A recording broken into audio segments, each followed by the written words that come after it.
Hello, my name is Jarma Bennett and I work in the Office of Information Management and Analysis at the State Water Board. Welcome to this webinar.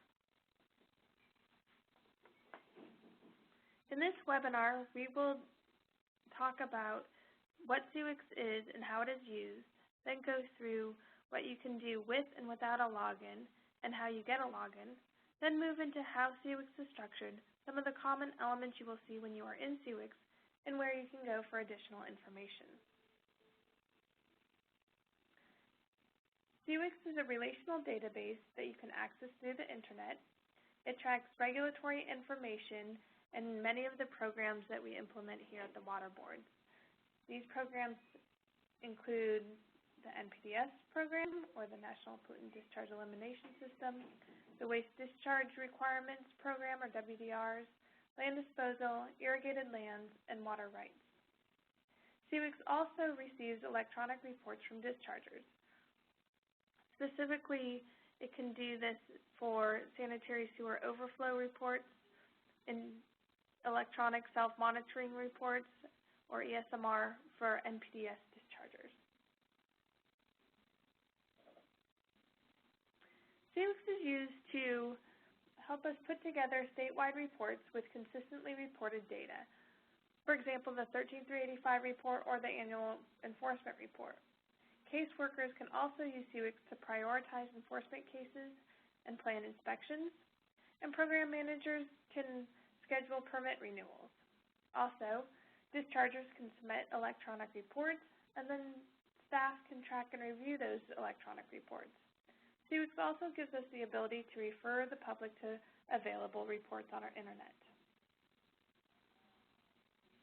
You don't necessarily need a user account to view CIWQS data. We do have several reports available on the CIWQS internet site that allow you to see some information on violations, enforcement actions, sanitary sewer overflows, and snapshots of facilities. And you don't need an account for these reports. But if you want to see more detail or information we don't have a public report for, such as inspections, you will need an account, meaning a username and password, to get into the system.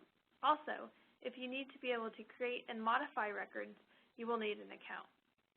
Accounts can be associated with different functions, so one person's account may give them access to view certain records, but another person's account may allow them to edit the data within the records.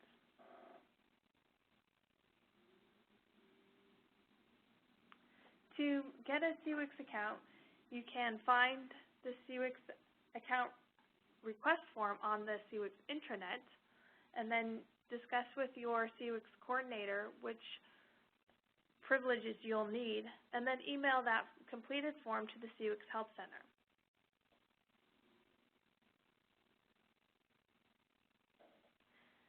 We'll now move on to the structure of CIWQS, or how CIWQS is organized.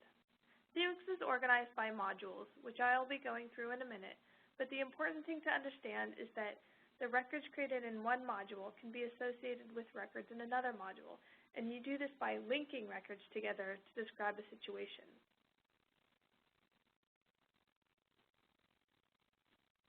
The first module I'm going to talk about is the party module. A party is either a person or an organization. You must have a party record to have a user account, and you must say why we're tracking this party record in CIWQS, so it must have context.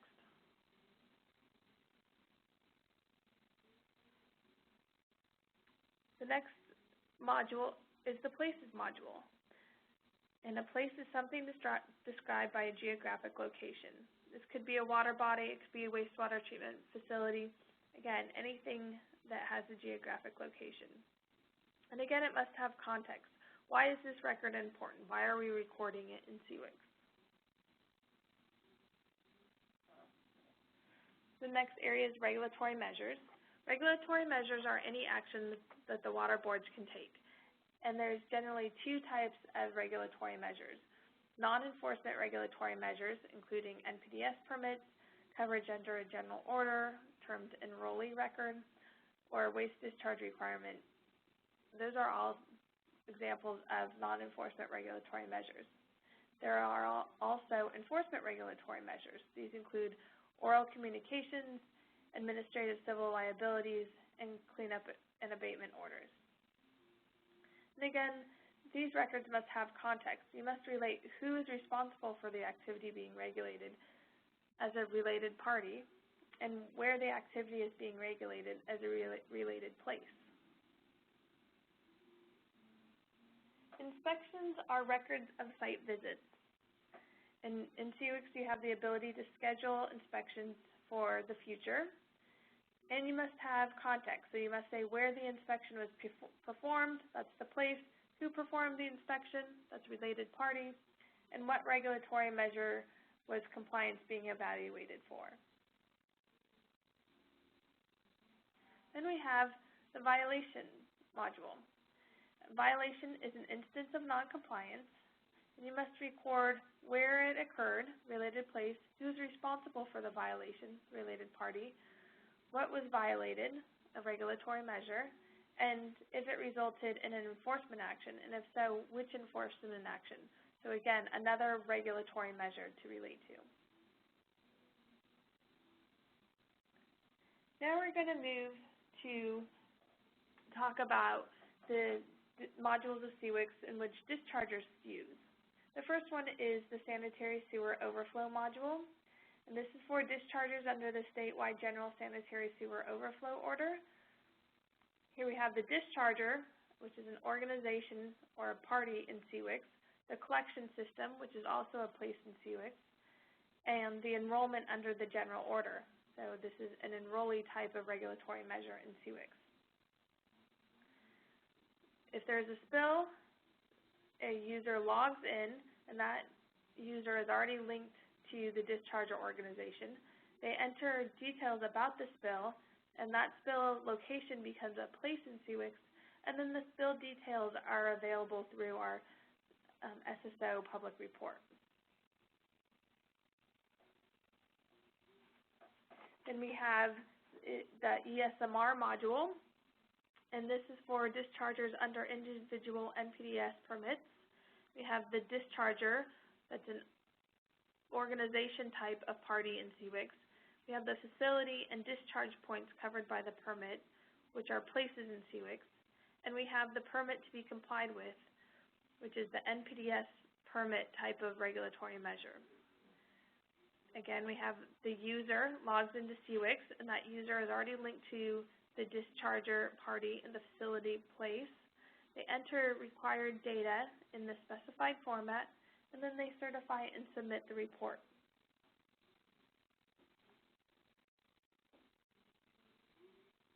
I'm briefly going to talk about eWRIMS, which is the system for tracking water rights information. While this module is part of CIWQS, it is different than the other modules because you see eWRIMS parties and places, but you can't link them to other records, such as violations or inspections. And you can't see other types of water rights records, only the parties and places.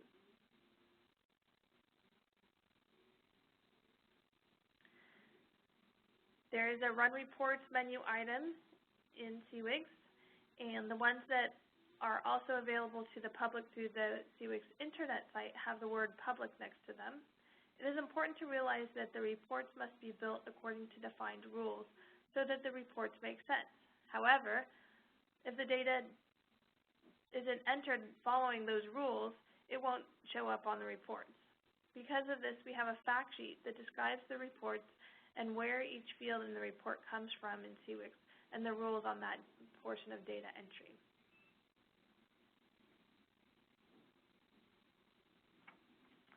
When you log into CIWQS, you'll notice that each module has tabs across the top, and each tab has a different focus. In each module, you have search screens that have an advanced or a simple search. If you have more information that you want to search by, have more fields, you can use the advanced search. All the search results tables export to Excel.